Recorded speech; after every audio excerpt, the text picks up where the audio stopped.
So here we are. The East meets the West. Welcome to the Dirty Pocket Podcast. Football gets dirty and we talk about it.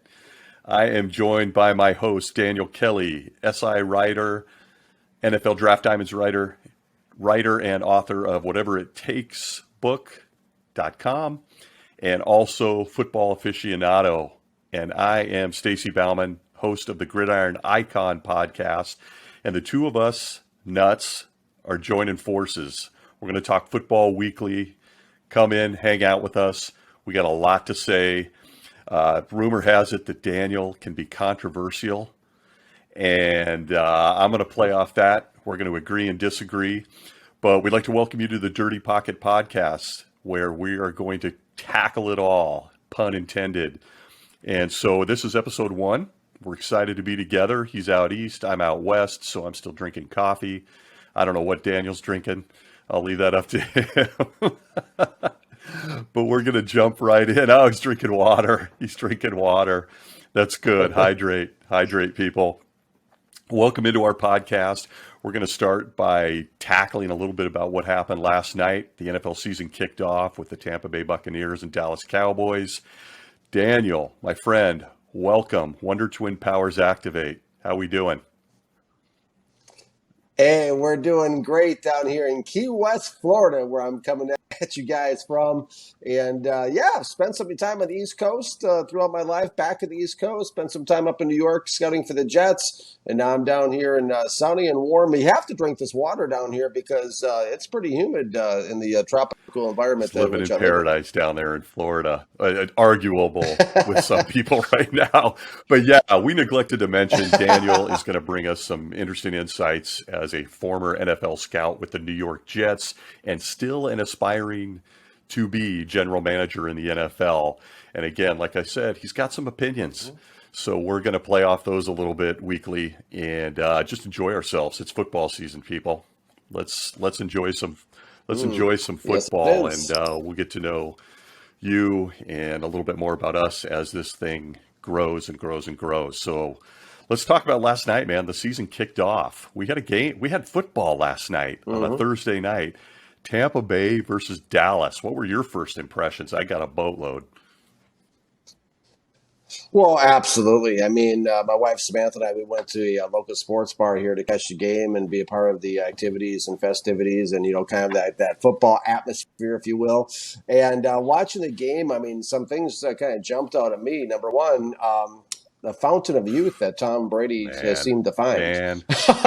Not only in terms of the way he plays, but also the way he looks. Does that guy not look like he's about 30 years old? I mean, he, and the way he plays the game at this age, at this level, is amazing. I mean, at 44 years old, he becomes the oldest player in NFL history to throw a pass. And this guy's, I mean, if you go back and look at pictures of George Blanda, he looks like Father Time. This guy still looks a young man. He's still throwing the ball like a young man. That stood out to me. The effectiveness of the Buccaneers stood out to me. Gronk had another great game. He's another timeless wonder. You look at Antonio Brown, the game he had, and also Levante David. Made some big impact plays at the linebacker position for Tampa Bay. The Buccaneers look like they really haven't missed a beat since the Super Bowl. Meanwhile, my impression from the Cowboys, for the Dallas Nation out there that's listening, really, I mean, number one jumps out at me is Dak Prescott. I mean, this guy had a whale of a game. You wouldn't even know that he's coming off the severe, the ankle injury. His leadership shined. He shined. They look really good. But the concern is that he can't throw the ball that much all season. The running game was anemic. Mainly Ezekiel Elliott was anemic. I mean, 11 carries for 33 yards, 3.0 yard average. That's not going to get it done. And there has been some talk and some chatter and some noise down in Dallas that he has lost a step, and he showed it last night.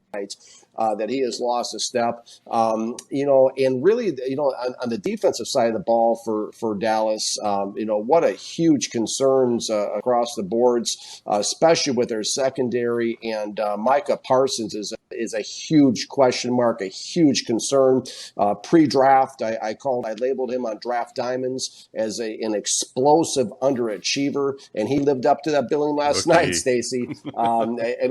Yeah, well, it's more than a rookie problem. It is. It's more than a rookie problem. They say the game is won or lost from the neck up, and it's an issue. It's a problem with Parsons because this is the same guy I saw on film down at Penn State, a guy that took about half the plays off. Last night, his energy was sluggish. It was lethargic at times. He looked lost at times. He bid on the play action, which opened up the window behind him for Brady to hit Gronk. That window opened up real nicely. He looked a little bit lost. He jogged sometimes when the game was on the line. I mean, 3-4 minutes, a minute, 2 minutes left in the game. He's out there jogging. I'm going to post an article this week on Draft Diamonds about Parsons. There was one play towards the end of the game when they recovered the fumble, when Dallas recovered the fumble in the end zone.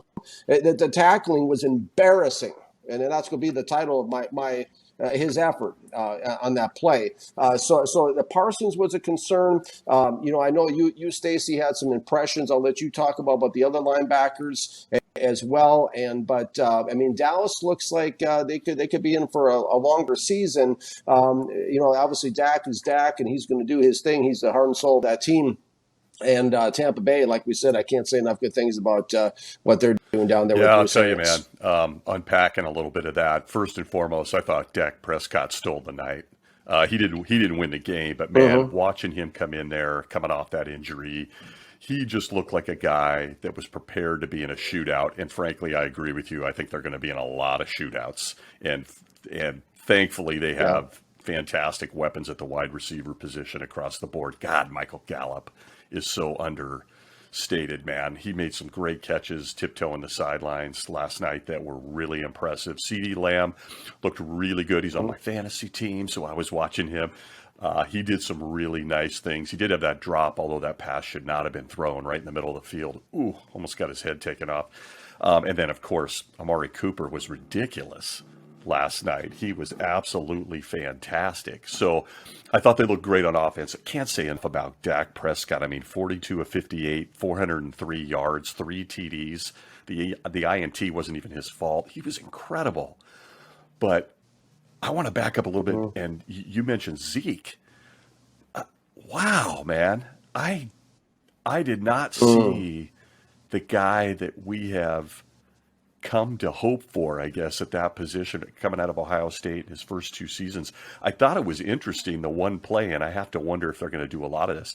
I thought Tony Pollard looked better than Zeke. I've liked Tony Pollard for quite a while. Zeke, it looks like he spent more time on his hair than he did on his game in the offseason. And it's interesting. It looks like they're trying to get him involved. Did you catch the one play where they were going for the first down, where they lined Zeke up at fullback and had Pollard I formation behind him, and they handed it to Zeke at the fullback position? I think they're going to have to find ways to get creative because he just didn't look good last night. Did not look good. No. Man. No. So, okay, let's unpack the defense a little bit because I think the Cowboys are going to be in shootouts. I think Dak Prescott may throw for 6,000 yards this year. The linebackers, you had an interesting write-up regarding Micah Parsons, and I know that you've been a little down on him. He looked lost last night. I thought the game looked too big for him at times last night, especially with Brady and Gronk. They were playing chess. Micah was playing checkers. I mean, there was several plays where we saw that. You mentioned it.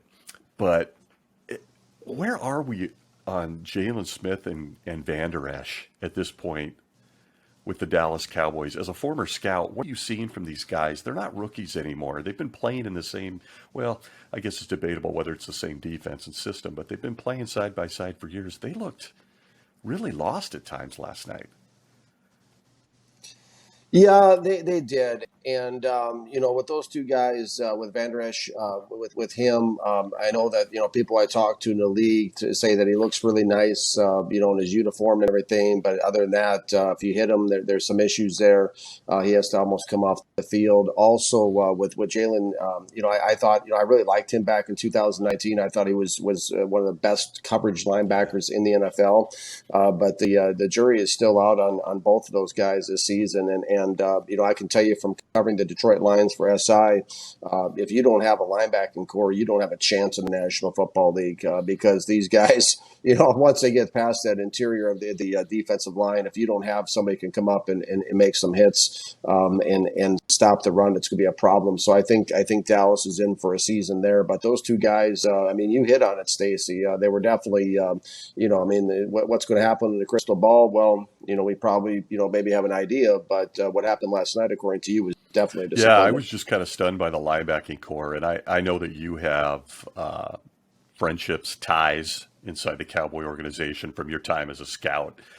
And I know that they have scouted really well. I agree with you, taking a look back at the college piece with Smith and Van Der Esch. Those guys were great. I mean, they were great. And then he had the knee injury, Smith, of course, but really talented guys. But, Parsons looked like the best of the bunch last night, and he was lost on several plays. Literally head swiveling, trying to find people. So I just look at that defense, which was the Achilles heel of the Cowboys last year, and to me, it looks like it's going to be again. That's secondary. Yeah. There was no question they should have done anything they could have to jump up and get J.C. Horn, the corner that went to Carolina. That would have been the pick to try to get him plugged in there. That would have been a really good idea, but instead they went with Parsons. And I'm just not. The thing that concerns me most about Micah Parsons is the sluggish body movements on the field. The lack of energy when he's taking on a block. Yes, he made a couple good plays here and there, but he did not. He was completely unexplosive against blockers at the point of attack. He didn't come off the ball lightning fast like he did at Penn State. Now, he had taken a year off. I don't know what happened. That was one of my question marks in my article. If I was a GM, that's what I would have questioned. I would have looked at that. But the body movements just look sluggish and lethargic at times. He was kind of jogging backside on some plays. And as a first-round guy, you got to come in there and infuse the energy, the passion, the fire. He's kind of run his mouth a little bit this offseason. And he came out and he did not back it up on the field. He did not play the game with the kind of passion and explosiveness and fire a first game rookie should have. He was playing like he was playing for a second or third contract or something at the first or second year of the contract. He was just kind of jogging around at times. And that when he got, we're not talking about a fifth, sixth round guy that's trying to learn the system and develop. We're talking about a top 15 pick who bites on play action like he's eating dinner. Like he's eating dinner, Stacey. Like Tom Brady. It was comical how hard he bit on that. And I know that and that opened up that backside window. He turned around and looked like he had no idea what was going on. If the game looks bigger, like too big for him as a first round top 15 pick, I feel sorry for the Dallas Cowboys. I do, because guess what? It doesn't get any better. These guys are what they are, and what he showed us on film is what he is. And like Bill Parcells, my old boss, used to say, is you're either getting better or you're getting worse, but nobody's staying the same. Yeah, it's hard to argue after the one. I'm going to be a little more balanced and say that it was one game. I tell you, his biggest name he made for himself on Hard Knocks this year was being taken out of game when he didn't want to be, and then in one of the last episodes, he rips a fart. And that's our view of Micah Parsons. When you take a look at him, you're going to probably just cringe. But when you take a look at him, is he an oversized strong safety? Is he playing out of position? He is. They also have. He is. Yeah. Yeah, that's a great point. He's like, you remember back in the day, Stacey, you and I go back, we've watched football for about 500 years, both of us, it seems. But you remember the hero backer at Penn State back in the day? They used to call a player the hero backer, and he was that same type of player. He was kind of a safety / linebacker. That is who Micah Parsons is. That is a great point, because he looks undersized. He looks overwhelmed when he's going up against offensive tackles. That's why you don't see the offensive tackle move even an inch when he hits into him. He tries to work around him. Now, granted, let's keep it balanced and real because he did make a couple plays here and there, but some of the plays, and the thing, like I said, that concerned me the most was just what's going on from the neck up with this guy. And I know you want to keep things balanced, Stacey, on the show because One honesty. but I'm coming in the pocket. I'm coming in the pocket to dirty it up because the national narrative is one way with this guy, but turn on the film and watch what he is because the problem is from the neck up, this is where the game is won or lost. Yes, he's fast. Yes, he's explosive. Yes, he has all the athletic ability. But what's going on from the neck up, I didn't see the fire. I didn't see the passion. I didn't see Ray Lewis. I didn't see these guys. I didn't see Lawrence Taylor. Lawrence Taylor would have picked him up and threw him like a rag man, ball. we don't. We saw those guys once in a lifetime, though. Yeah, absolutely. But I'm just saying, like the passion, the fire wasn't there, and he looked lost in coverage. He was a step slow in coverage almost every time. He did deflect the one pass short underneath. He did defend, but other than that, and all the coverage, he got killed. He was there late, a step late every time. He looked lost in the coverage. And so, yeah, I can't. I mean, and if you think this is bad, wait till you see my article this week because I'm going to put another one out there that his daddy's going to respond to just like he did the first time around because Micah Parsons right now is an embarrassment. Oh, you are a blast shield, man. Well, listen, I'm when I say balance, I'm gonna give him. I think he's really athletic, and I'm gonna say he's a rookie. He's a rookie. I'm gonna give him time. One game, people. I don't want to see him go the way of we've seen this before, man. We've seen the Deion Buchanans. Yeah. We've seen the Alec Ogletrees. We've seen these guys who are super athletes, and I'm a big LeVar Arrington. Ooh, who I actually love LeVar, but I did too, but the same type of thing, same athletic guy that just doesn't live up to the billing. We've seen this before, and I'm gonna give it a little bit more time. But hey, looking forward to your articles on this, and look out for his dad. Parsons is Parsons is not looking forward to it at all. Trust me, because I'm going to hold him accountable. See, when it comes down to this, everybody wants to insulate these guys, these top picks with excuses, and let's do this. Let's turn on the film. If anyone's watching this, go back and watch the game. All I'm doing is talking about what Micah Parsons himself put on film, and that's the bottom line. So if he him or his dad or nobody likes the article, I guess he's got to clean up his game. Take out a broom and clean it up. You heard it here first. Okay, he's on blast, man. Let's flip to the other side of the line of scrimmage. Tampa Bay Buccaneers. You already talked about Brady. He's ridiculous. I think he looks better as a human being and quarterback now than he did 15 years ago. It's just the most insane thing. And I'm not a Brady fan. He's stole 2 Super Bowls from my favorite team. So he's amazing. That's not the Rams. But yeah. So, but. Wow, a couple of things, particularly, on the wide receiver side of the ball for Tampa. Mike Evans, what is going on? Dropping a few balls last night. He looked uninterested. And then Antonio Brown just goes bonkers. You're starting to wonder if he's going to become Brady's go-to wide receiver outside of Gronkowski. And then, of course, Collinsworth makes a throwaway comment that everybody's flipping out about. But talk to me, Mike Evans and Antonio Brown. What did you see last night? Well, I mean, I'll start with Mike Evans. I mean, him dropping the ball is like, it's an old story that's being retold. I mean, this is a guy since 2014. I went back and did the research this morning prior to our show. And I do all my own research, by the way. I don't have statisticians or anything like the big time guys. Should. Absolutely. But since 2014, check this out, guys. Check this out, okay? 535 career receptions, okay? He's been targeted 950 times. Wow. It's almost a 2-to-1 ratio. Wow. And so yeah, there's some problems there. There's some issues. I'm not saying he dropped 400 passes, but there's some inconsistencies, some issues. That is a kind of a lopsided statistic, if you ask me. Antonio has always been a great player. He had some, as Collinsworth said, some off-field stuff. The guy took. Yeah. and trust me, I'm not a big national narrative guy. So we'll find out as we watch the show and do the show. But you know what? I give props to the networks on this one. I got a side on Collinsworth's side, to the side of things on this one because it's something where even though I don't like to listen to his voice on the speakers all around my head at a sports bar, come on, guys.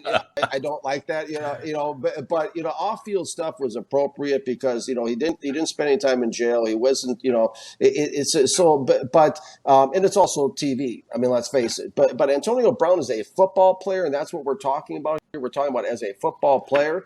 Yeah, he's Brady's favorite target. Yeah, it looked. Outside of Gronk, him and Gronk are the guys. He looks like he trusts him implicitly, man, and he does. He stayed at his house. He Yeah. had him living at his house. I mean, they got a relationship together that goes way beyond just sharing the locker room. Yeah, he's really taken on a mentoring role in that guy's life, and I'll tell you what, man, that he played great football last night. I'm not having him over for dinner. You probably aren't letting him drive your kids to school. We're not even going to get to that crap, but last night it became real apparent what Brady thinks of him.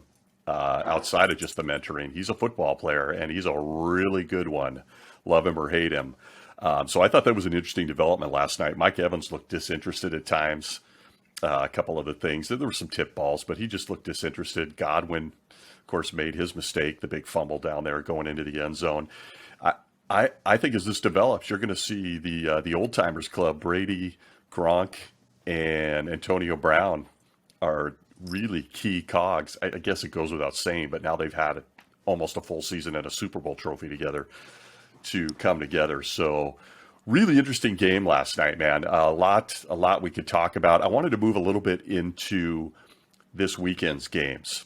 At the time of this recording, it's Friday morning out here on the West, afternoon out there for Mr. Kelly.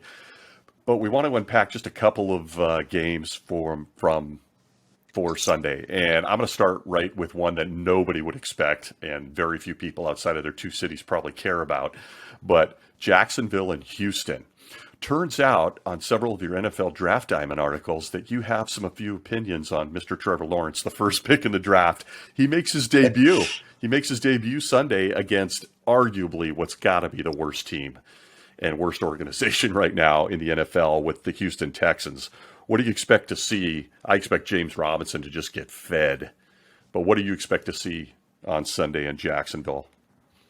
Well, James Robinson, you bring up an interesting player right off the bat. I mean, this is an undrafted free agent last year at Illinois State in 2020 that broke the record for the most yards from scrimmage of any undrafted rookie free agent in NFL history. So that's interesting. They're going to have to feed him the ball because, like you have touched on there, I am not a Trevor Lawrence fan whatsoever. I'm America's his most outspoken critic in the country, and also the loudest voice in the country that put a 90% bust rate on him prior to the draft. Wouldn't touch him with a 10-foot pole. Wouldn't even go near the guy. I mean, he came out before the draft and told anybody who would listen in Sports Illustrated with a megaphone that he doesn't care. His son, he doesn't care if he could take it or leave it. His dad said, his high school coach said, his wife said it.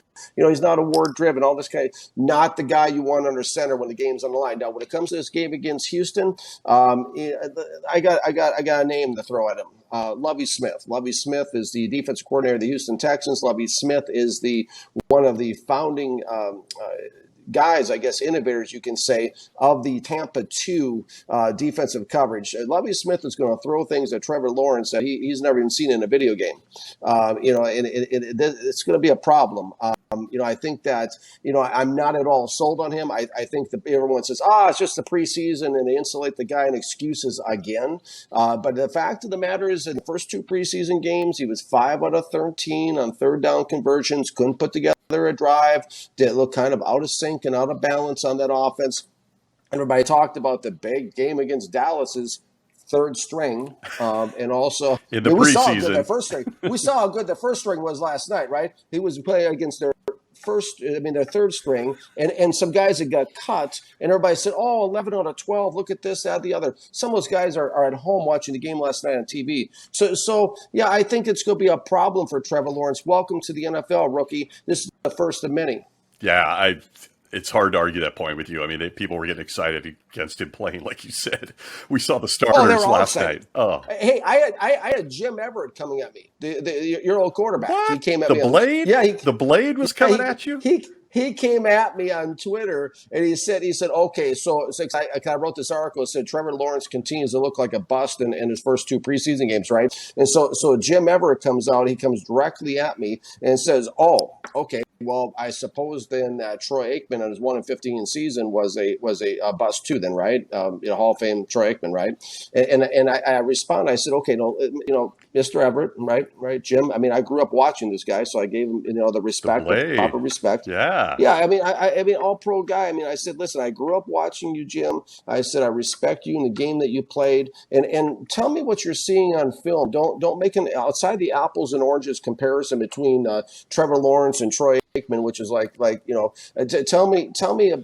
tell me about what you're seeing on film that's allowing you to say and are making you say this to me. Of course, there was no response, so we know what that's all about because the film doesn't lie. Just like Tony Rizzano said in his book that I learned how to scout on. But getting back to Lawrence, I think this is going to be a huge. I will just sit back and enjoy. I mean, people come at me because of my opinion. Trevor Lawrence puts himself on film. I just write what he's doing. That's it. Can't argue that point, man. Can't argue it. I tell you what, that's great that Everett came out. He loves Twitter. We're trying to lock him up for the Gridiron Icon podcast. Would love to talk to Jim Everett. He's got some great Why don't takes. you bring me on a split screen? Yeah, I don't know if I want to do that based on that. That might be interesting. But no, it's good points on Trevor Lawrence. And I'll tell you, you look at Houston, and we're looking at Tyrone Taylor, who's a gamer. Love the guy. He plays football. He comes to play. He's going to do the best he can with a situation that's absolutely nuts. Deshaun Watson, will he be on the sideline watching in street clothes? It's the weirdest story ever. And so we're going to have an interesting, probably not the top rated game of this week, but give me a win or loss. Who wins that game on Sunday? Trevor Lawrence? Houston gets their one. That probably their only win of the year. They're going to grab this one. I mean, a lot of people may have fallen asleep on Tyrod Taylor as a quarterback, but this is a guy. I mean, when he was up in Buffalo for those 3 years as a starter, when he played almost all the games for them up there. I mean, he almost pitched 10,000 yards throwing the football and a completion rate of over 60%. He had 52 touchdowns, 16 interceptions up there. So he's a guy that protects the ball. He can do a nice job for them. Don't fall asleep on Taylor. I mean, last year he only saw limited action. Throwing I think was like 16 for 30. I think he went last year or something. But don't fall asleep on him because he can get the job done. Done down there. And also with Deshaun Watson, who knows what's going to happen? He may be in street clothes. He may be in the stands. I mean, he may, who knows where he's going to be. But Deshaun Watson, and once he does play, I mean, he's the most dynamic player in the National Football League. Yeah, I'll tell you, good points. I mean, Tyrod Taylor's got nothing to lose. He's going to come to play. They might be actually kind of fun to watch. They may just go straight sandlot and just go bonkers because they've got nothing to lose in Houston. So I'm rooting for Tyrod Taylor. Good guy. Certainly when he was with the Chargers, he's going to be the starter over Herbert. Goes in to get a shot and it punctures a lung, and so the Justin Herbert era began. But I tend to agree. I think Houston might win that game on Sunday. So we'll leave it there. We're both going with the Texans. Let's switch gears and let's go with something closer to your heart. The Los Angeles Chargers, Mr. Herbert, and the Washington football team. Maybe you know of them. We all know that despite your scouting background with the Jets, you are a Washington football team fan through and through in the heart. So what do you see coming in that game? I've got some great storylines that I'm going to be watching. Well, first of all, I got to get used to the names of the two teams. I still want to say San Diego, and I want to say Washington Redskins. So that's my first problem with that game. That game is going to be interesting. Washington has taken on the identity of their head coach, Ron Rivera. He is, it's a defensive mentality team like the old Chicago Bears were when he played linebacker in the Bears with Buddy Ryan and Coach Ditka. So I mean, they've developed a nice defense there. Some people feel it's the best defense in the National Football League. That remains to be seen. I still got to see the linebackers close the gap and stop the run better before I make that evaluation myself. I mean, against the Chargers, I mean, the interesting thing about the Chargers quarterback is that thing that's called the sophomore slump. I mean, will it affect him or not? That remains to be seen. They definitely have the, Keenan Allen out there at wide receiver. They got some firepower left and right. They got a good head coach. I mean, they're trying to clean up their special teams. This is going to be probably a real tight, close game, I anticipate. This is going to be one of those 17-14 games either way. Yeah, I tell you what, man, you hit on some points that I've been watching too. As a diehard Rams fan, the Chargers are really doing a fantastic job in Los Angeles. I can't get used to saying that either. I mean, from their marketing, their branding, to their scouting department.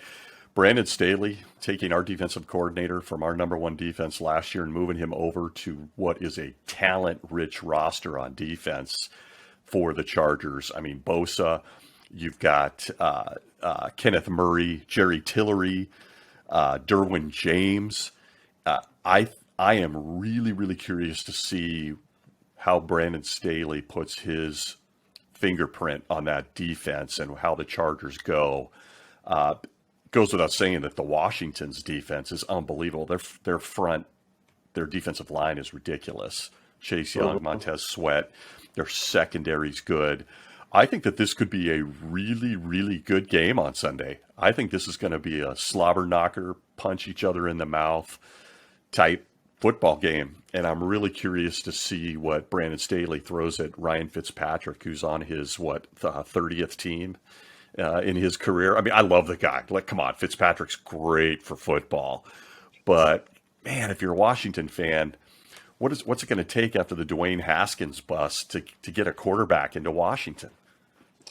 Yeah, that's well, to me, they have one. Taylor Heineke is a guy that I love there. I think they're starting the wrong guy personally, but Fitzpatrick. We'll see what he does. See how quickly he gives way to Heineke, and we'll see how that one goes. Yeah, I really like Taylor Heineke too. I mean, man, what a fun playoff game last year. Absolutely. He almost pulled it off, man. He almost pulled it off. So I'm a little surprised too. You got to wonder if that's Rivera's plan to shift Heineke. I mean, Heineke's not a rookie. He's not a 22-year-old.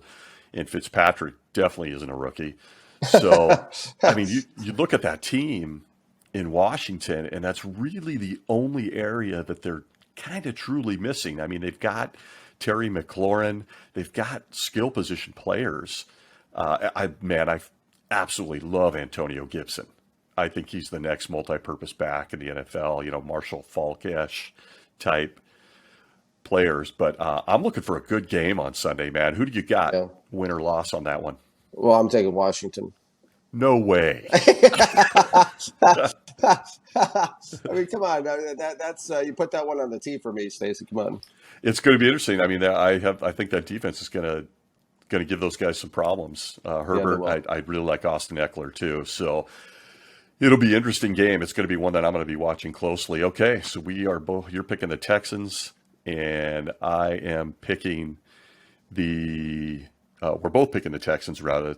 And in this game, you're picking Washington. I think the Chargers are going to nip them. I think they're going to nose them out, but it's going to be a really good football game. And I think, man, Chase Young and Montez Sweat are going to be on display in this one. They're going to be coming after the kid. They go get after him. They're going to come after him.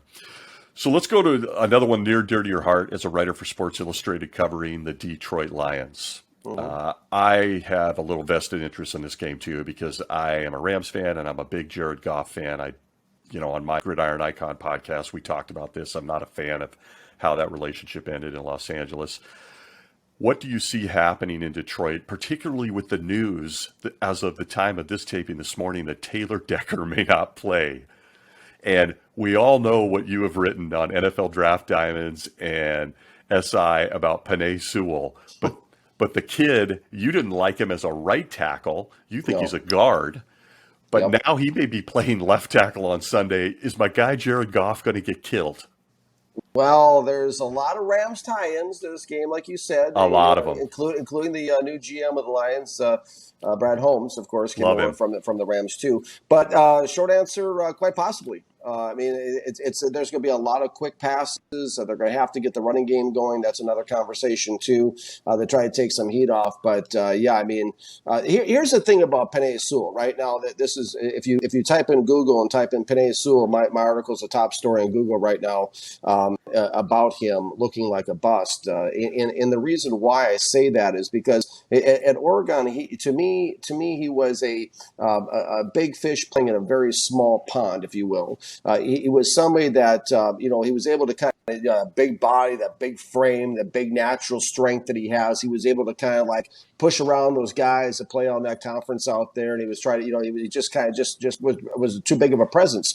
What the problem is, and I saw this in college, that when you get him out in space, he has a tendency not to be able to move that well towards the back door of the pocket. And we saw this in the preseason Detroit too, where he got embarrassed a few times when guys were able to beat him repeatedly through the back door because he can't move his feet laterally fast enough, because he's got these big, heavy legs and big calves and big ankles. And it's not something that's going to improve with coaching a rookie. That's his structure and his frame. So that's a problem. That's why I saw him as a guard coming out. And I told anybody who would listen that he's not going to be a left or right tackle in the National Football League, or at least a successful one.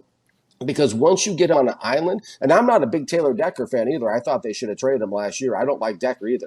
So that's a problem too. But when I look at those two, the right and left tackle spots going up against Nick Bosa, it's problematic because it doesn't matter if you put him on the left or right side. He kicks out. He tries to kick out fast. I can see they're working with him on that.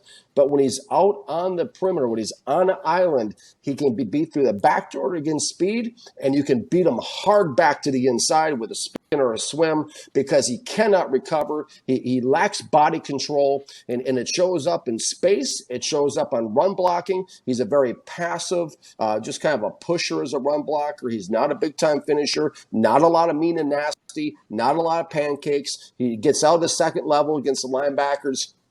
And, and he can't control the blocks out there either. This guy is severely overrated, and this is going to be a problem against the San Francisco 49ers.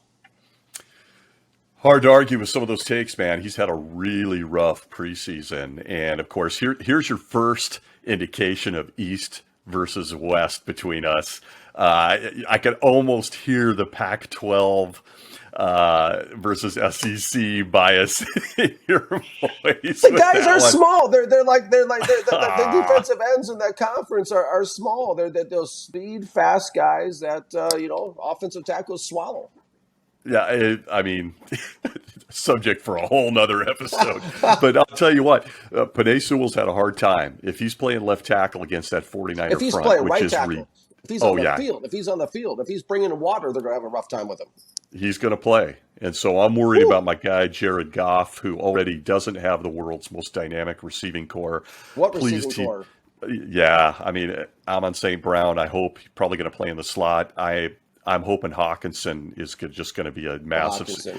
He's going to be his Cooper Kupp probably in Detroit. Yeah, Hawkinson had 67 grabs last year in his first Pro Bowl. Look for that number, as I said in SI yesterday's article, to grow to probably close to 100. Hawkinson is almost the second coming of Gronk.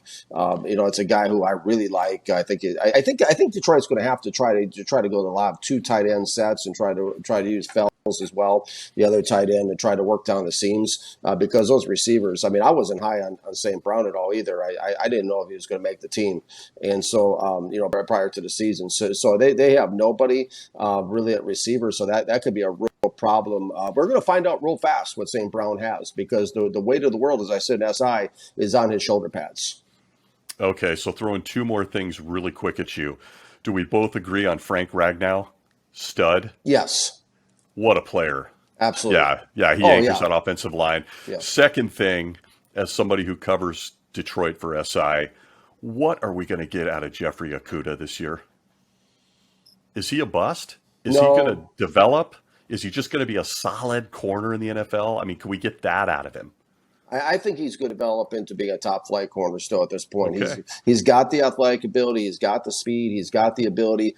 It's at certain linebackers, certain positions, rather, you can some of those things translate better than other positions. Like with Parsons, he's a great athlete who's having trouble against bigger linemen and that kind of thing. But when you look at Okudah, he's got the speed. He's got the natural burst. He's got the acceleration. He can cover routes vertically and run with receivers. So I think that part of that thing was scheme. Last year, Detroit was one of the most passive defenses I've ever seen schematically in my 40 years of watching the game, they almost looked like they were giving away games last year the way they played. They were really passive, extremely tentative. The safeties were an embarrassment. They weren't getting over there at all to cover deep half to help it whatsoever. So it's not all in a Kudo. That defensive secondary ranked 30th in the NFL, and there's 3 other guys that play on that secondary. So to me, I think we're going to see a lot of good things of a Kudo. I still like him a lot. I think he's going to develop, like I said, into a top flight corner in the National Football League. I hope so. Good kid. Yeah, he was is. amazing at Ohio State. Yeah, you're right. I mean, he's got the ability.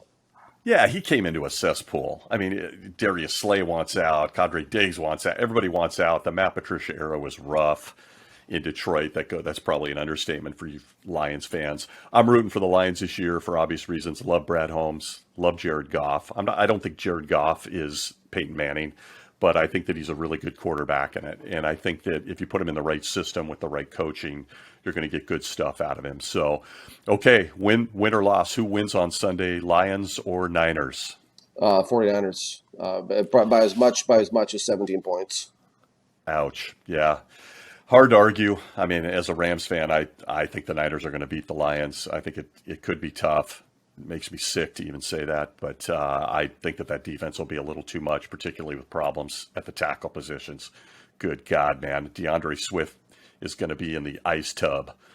And DeAndre Swift, just real quickly, is Jamal Williams going to take that starting role? Yes. It seems like Jamal Williams might be a better fit. Like DeAndre Swift's almost like a third down back. He is. Yes, I've been saying this since he came out, and anybody would listen. I have not been a big DeAndre Swift fan.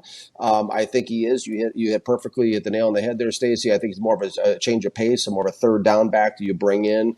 Jamal Williams is a plow horse, just a workhorse type of back who thrives on contact. In Green Bay, he would hit into somebody, get up, and he'd be like, "Yeah!" I mean, just scream. I mean, you need that attitude. You need that physicality. You need that toughness of your starting running back. And Dan Campbell is old school, and I think he's going to end up eventually going with Williams, because if you want to pound the rock 25, 30 times a game, you can give it to him. You could tell Williams to go hit her into a brick wall 75 times a game, and he'd do it for you.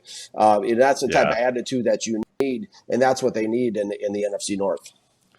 Yeah, and I know time's getting away from us. I know you wrote an article earlier for SI that should have gone after Leonard Fournette. I think he would have been fantastic in this offense. I agree with you. Even Jamar Jefferson, Oregon State kid, those guys are closer to scat backs in my mind as a armchair quarterback. But it's going to be interesting. I think the 49ers, we agree on that one too. So it's going to be a full slate on Sunday. We can't review every game, but man, I'll tell you what. Good analysis, my friend. Good analysis. Episode 1, folks. Hey, episode 1 of the Dirty Pocket, because it gets messy in there. We're gonna climb the pocket together. We make it messy. These national narratives, they try to keep it a certain way, and we come off the edge much better than Micah Parsons does, by the way. Oh, man, the Parsons hate is strong with this one. I'm going to hit on this. I'm going to be watching Trevor Lawrence, Trey Lance, Zach Wilson, Micah Parsons, Penny Sewell. I'll be watching these guys like a hawk. And check it out, sports fans, because every week probably there'll be some new article coming out. Because if these guys don't play well, trust me, I'll be the loudest voice in America about it, because I'm going to use these guys as my resume to become a general manager of the NFL. Okay, you heard it here first, man. You heard it here first in the Dirty Pocket podcast. There you go. So, folks, follow Daniel Kelly. Go argue with him. He loves it on NFL Draft Diamonds. Also, he covers the Detroit Lions for Sports Illustrated. And as time goes, we're going to talk a little bit more about each of us so you know who the heck we are and why it even matters, or if it matters. But he has a fantastic book about how he became an NFL scout at whateverittakesbook.com. Go check him out there. When I am not sitting here with this crazy guy from the East, I am host of Gridiron Icon, the podcast. Follow me over there at gridironicon.com. Want to thank everybody. Like, subscribe, take this journey with us. Climb the pocket with us, folks. Climb the pocket. Yep, we're going to use every corny analogy humanly possible. So join us on social media as well. Thanks again, my friend, and I will see you next week. We'll talk a little bit more football. Sounds good. Enjoy the games, everybody. Thanks for watching.